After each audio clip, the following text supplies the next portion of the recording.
Hello and welcome to Stoner Storytime. I'm your host, HanoverrrFist. Tonight I'll be reading Chapter 13 of J.R.R. Tolkien's The Hobbit.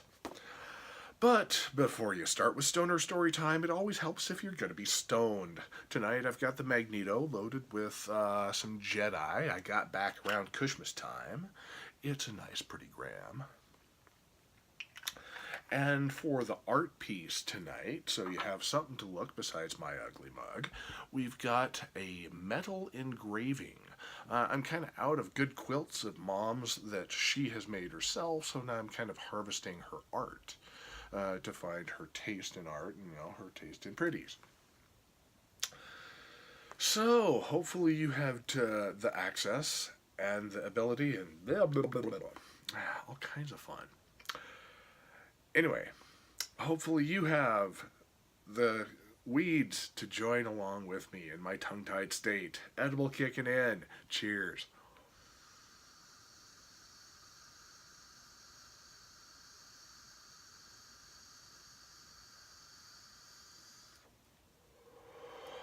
Nice start.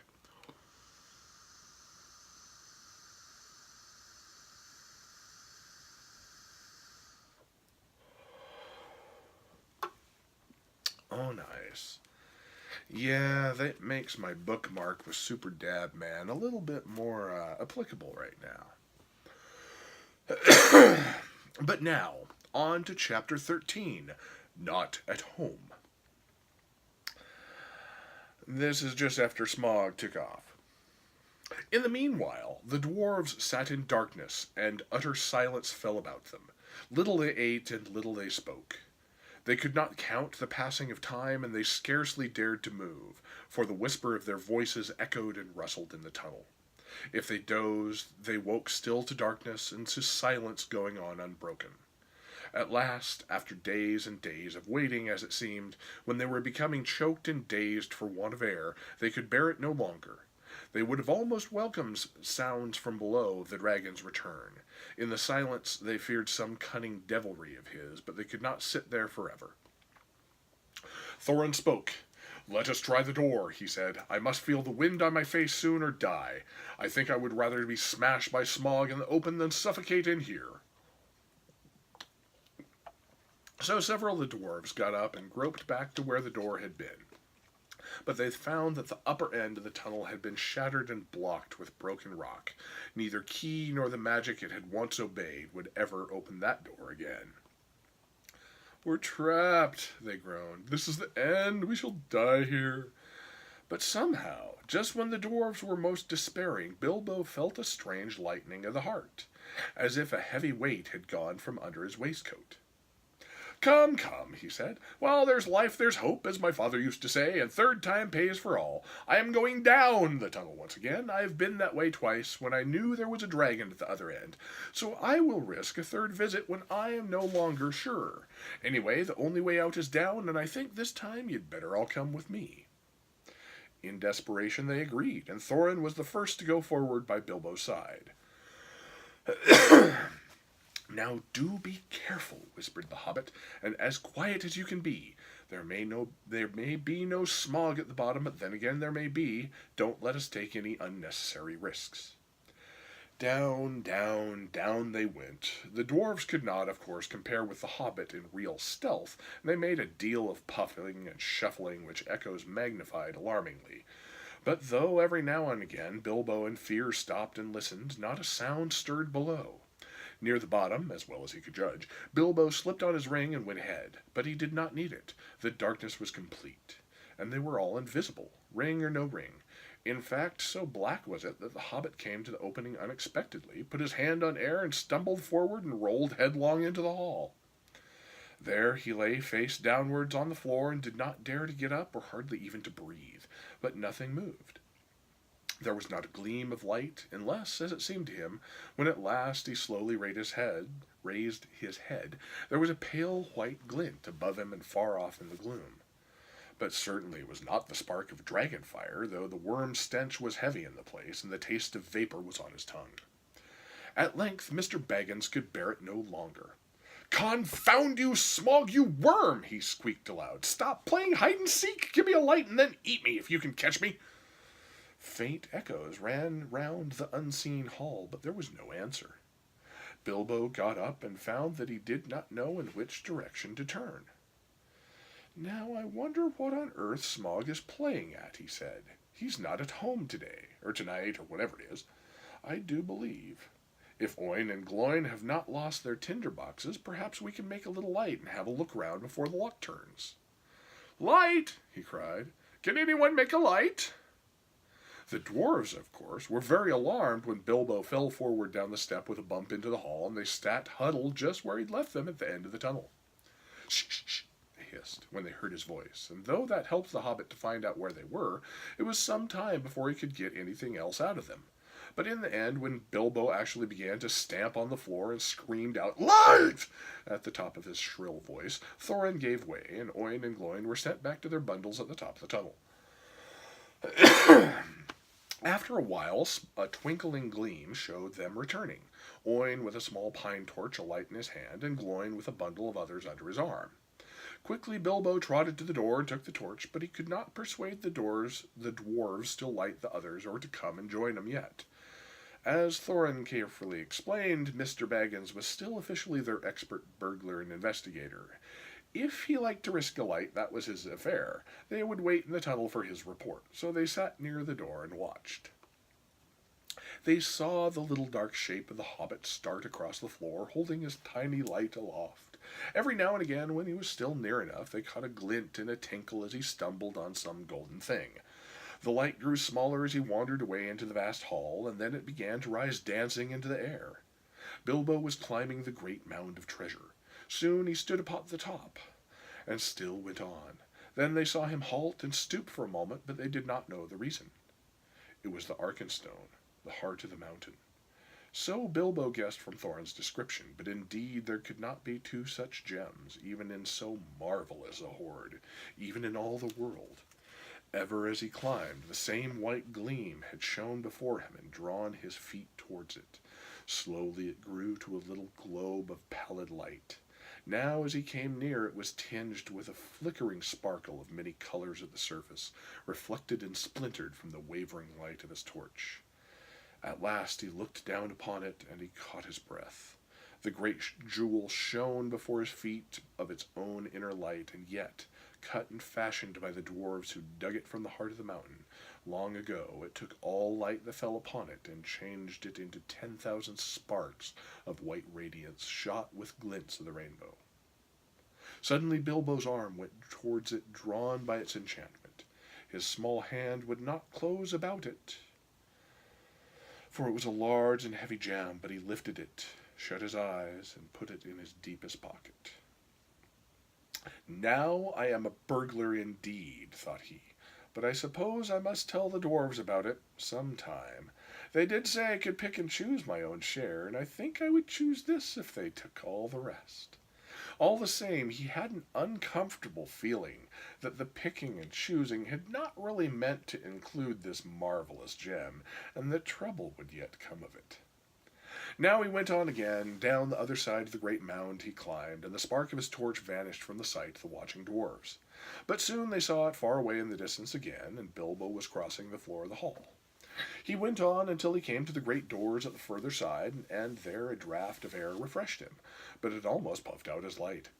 He peeped timidly through and caught a glimpse of great passages and the dim beginnings of wide stairs going up into the gloom, and still there was no sight nor sound of Smaug. He was just going to turn and go back when a black shape swooped at him and brushed his face. He squeaked and started, stumbled backwards and fell. His torch dropped head downwards and went out. "Only a bat, I suppose and hope," he said miserably, "but now what am I to do? Which is east, south, north, or west? Thorin, Balin, Oin, Gloin, Fili, Kili," he cried as loud as he could. It seemed a thin little noise in the wide blackness. "The light's gone out. Someone come and find me and help me." For the moment his courage had failed altogether. Faintly the dwarves heard his small cries, though the only word they could catch was "help." "Now what on earth or under it has happened?" said Thorin. "Certainly not the dragon, or would not go on squeaking." They waited a moment or two, and still there were no dragon noises, no sound at all, in fact, but Bilbo's distant voice. "Come, one of you, get another light or two. Thorin ordered. "It seems we've got to go and help our burglar." "It's about our turn to help," said Balin, "and I'm quite willing to go. Anyway, I expect it's safe for the moment." Gloin lit several more torches, and then they all crept out one by one and went along the wall as hurriedly as they could. It was not long before they met Bilbo himself coming back towards them. His wits had quickly returned as soon as he saw the twinkle of their lights. "Only a bat and a dropped torch, nothing worse," he said in answer to their questions. Though they were much relieved, they were inclined to be grumpy at being frightened for nothing. But what they would have said if he'd told them at that moment about the Arkenstone, I don't know. The mere fleeting glimpses of treasure which they had caught as they went along had rekindled all the fire of their dwarvish hearts, and when the heart of a dwarf, even the most respectable, is wakened by gold and jewels, he grows suddenly bold and he may become fierce. The dwarves indeed no longer needed any urging. All were now eager to explore the hall while they had the chance, and willing to believe that, for the present, Smaug was away from home. Each now gripped a lighted torch and as they gazed first on one side, then on another, they forgot fear and even caution. They spoke aloud and cried out to one another as they lifted old treasures from the mound or from the wall and held them in the light, caressing and fingering them. Fili and Kili were almost in a merry mood, and finding still hanging there many golden harps strung with silver, they took them and struck them, and being magical and also untouched by the dragon, who had small interest in music, they were still in tune. The dark hall was filled with a melody that had long been silent, but most of the dwarfs were more practical. They gathered gems and stuffed their pockets, and let what they could not carry fall back through their fingers with a sigh. Thorin was not least among these, but always he searched from side to side for something which he could not find. It was the Arkenstone, but he spoke of it yet to no one. Now the dwarves took down mail and weapons from the walls and armed themselves. Royal indeed did Thorin look, clad in a coat of gold-plated rings, with a silver-hafted axe and a belt crusted with scarlet stones. "Mr. Baggins," he cried, "here's the first payment of your reward. Cast off your old coat and put on this." With that he put on Bilbo a small coat of mail, wrought for some young elf prince long ago. It was of silver steel, which the elves call mithril, and with it went a belt of pearls and crystals. A light helm of figured leather, strengthened beneath with hoops of steel and studded about the brim with white gems, was set upon the hobbit's head. "I feel magnificent," he thought, "but I expect I look rather absurd. How would they laugh on the hill at home? Still, I wish there was a looking-glass handy." All the same, Mr. Baggins kept his head more clear of the bewitchment of the hoard than the dwarves did. Long before the dwarves were tired of examining the treasures, he became wary of it and sat down on the floor, and he began to wonder nervously what the end of it all would be. "I would give a good many of these precious goblets," he thought, "for a drink of something cheering out of one of Bjorn's wooden bowls." "Thorin!" he cried aloud. "What next? We are armed, but what good has any armor ever been before against Smaug the Dreadful? This treasure is not yet won back. We are not looking for gold yet, but a way of escape, and we have tempted luck too long." "You speak the truth," answered Thorin, recovering his wits. "Let us go. I will guide you. Not in 1,000 years should I forget the ways of this place." Then he hailed the others, and they gathered together, and holding their torches above their heads, they passed through the gaping doors, not without many a backward glance of longing. Their glittering mail they had covered again with their old cloaks and their bright helms with their tattered hoods, and one by one they walked behind Thorin, a line of little lights in the darkness that halted often, listening in fear once more for any rumor of the dragon's coming. Through all the old adornments were long mouldered, or destroyed, and though all was befouled and blasted with the comings and goings of the monster, Thorin knew every passage and every turn. They climbed long stairs, and turned and went down wide echoing ways, and turned again, and climbed yet more stairs, and yet more stairs again. These were smooth, cut out of the living rock, broad and fair, and up the dwarves went, and they met no sign of any living thing, only furtive shadows that fled from the approach of their torches fluttering in the draughts. The steps were not made, all the same, for hobbit legs, and Bilbo was just feeling he could go on no longer when suddenly the roof sprang high and far beyond the reach of their torchlight. A white glimmer could be seen coming through some opening far above, and the air smelt sweeter. Before them light came dimly through great doors that hung twisted on their hinges and half burnt.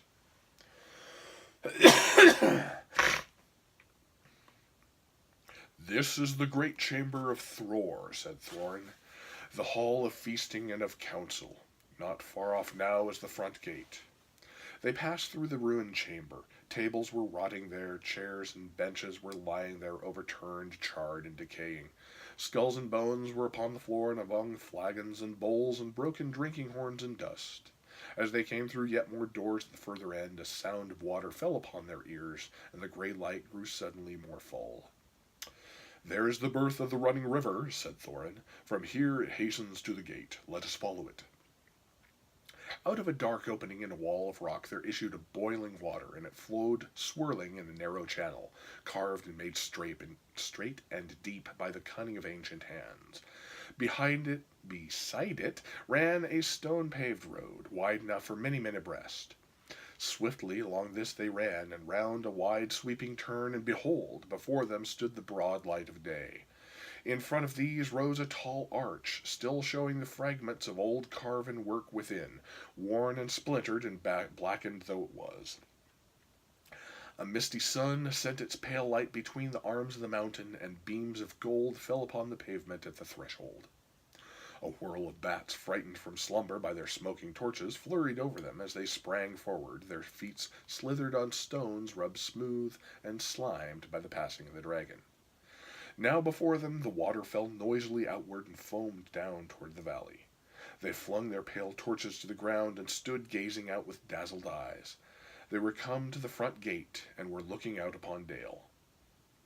"Well," said Bilbo, "I never expected to be looking out of this door, and I never expected to be so pleased to see the sun again, and to feel the wind on my face. But ow, this wind is cold!" It was. A bitter easterly breeze blew with the threat of oncoming winter.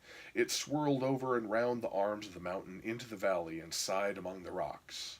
After their long time in the stewing depths of the dragon-haunted caverns, they shivered in the sun. Suddenly Bilbo realized that he was not only tired, but also very hungry indeed. "It seems to be late morning," he said, "and so I suppose it is more or less breakfast time, if there is any breakfast to have. But I don't feel that Smaug's front doorstep is the safest place for a meal. Let's go somewhere where we can sit quiet for a bit."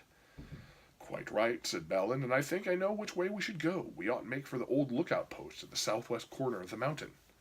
"How far is that?" asked the Hobbit. 5 hours' march, I should think. It'll be rough going. The road from the gate along the left edge of the stream seems all broken up, but look down there. The river loops suddenly east across Dale in front of the ruined town. At that point there once was a bridge leading to steep stairs that climbed up the right bank, and so to a road running towards Ravenhill. There is, or was, a path that left the road and climbed up to the post. A hard climb, too, even if the old steps are still there. "Dear me," grumbled the Hobbit. "More walking and more climbing without breakfast. I wonder how many breakfasts and other meals we've missed inside that nasty, clockless, timeless hole." As a matter of fact, 2 nights and the day between had gone by, and not altogether without food, since the dragon smashed the magic door. But Bilbo had quite lost count, and it might have been 1 night or a week of nights for all he could tell. "Come, come," said Thorin, laughing. His spirits had begun to rise again, and he rattled the precious stones in his pockets. "Don't call my place a nasty hole. You wait until it's been cleaned and redecorated." "That won't be until Smaug's dead," said Bilbo glumly. "In the meantime, where is he? I'd give a good breakfast to know. I hope he's not up on the mountain looking down at us." That idea disturbed the dwarves mightily, and they quickly decided that Bilbo and Balin were right. "We must move away from here," said Dori. "I feel as if his eyes were on the back of my head." "It's a cold, lonesome place," said Bomber. "There may be drink, but I see no sign of food. A dragon would always be hungry in such parts." Come on," cried the others. "Let's follow Balin's path." Under the rocky wall to the right there was no path, and so on they trudged among the stones of the left side of the river, and the emptiness and desolation soon sobered even Thorin again. The bridge that Balin had spoken of they found long fallen, and most of its stones were now only boulders in the shallow, noisy stream. But they forded the water without much difficulty, and found the ancient steps and climbed the high bank. After going a short way, they struck the old road and before long came to a deep dell sheltered among the rocks. There they rested for a while and had such breakfast as they could, chiefly cram and water. If you want to know what cram is, I can only say that I don't know the recipe, but it is biscuitish, keeps good indefinitely, is supposed to be sustaining, and is certainly not entertaining, being in fact very uninteresting except as a chewing exercise. It was made by the lakemen for long journeys. After that they went on again, and now the road struck westward and left the river, and the great shoulder of the south-pointing mountain spur drew ever nearer. At length they reached the hill path. It scrambled steeply up, and they plodded slowly one behind the other, until at last, in the late afternoon, they came to the top of the ridge and saw the wintry sun going downwards to the west. Here they found a flat place without a wall on three sides, but backed to the north by a rocky face, in which there was an opening like a door. From that door there was a wide view east and south and west.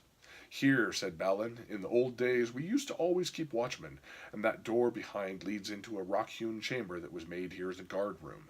There were several places like it round the mountain, but there seemed small need for watching in the days of our prosperity, and the guards were made over-comfortable, perhaps. Otherwise we might have had longer warning of the coming of the dragon, and things might have been different. Still, here we can now lie hid and sheltered for a while, and can see much without being seen." "Not much use if we'd been seen coming here," said Dorry, who was always looking up towards the mountain's peak, as if he expected to see Smaug perched there like a bird on a steeple. "We must take our chance of that," said Thorin. "We can go no further today." "Hear, hear!" cried Bilbo, and flung himself on the ground. In the rock chamber there would have been room for 100, and there was a small chamber further in, more removed from the cold outside. It was quite deserted. Not even wild animals seemed to have used it in all the days of Smaug's dominion. There they laid their burdens, and some threw themselves down at once and slept, but the others sat near the outer door, and they discussed their plans. In all their talk they came perpetually back to one thing. Where was Smaug? They looked west, and there was nothing, and east there was nothing, and in the south there was no sign of the dragon. But there was a gathering of very many birds. At that they gazed and wondered, but they were no nearer understanding it when the first cold stars came out. That's chapter 13. We're coming close to the end. Yeah, there's only that much left of the book. So, I hope you're enjoying yourself, and tune in next time for chapter 14. Have a great one, everyone, and catch you later.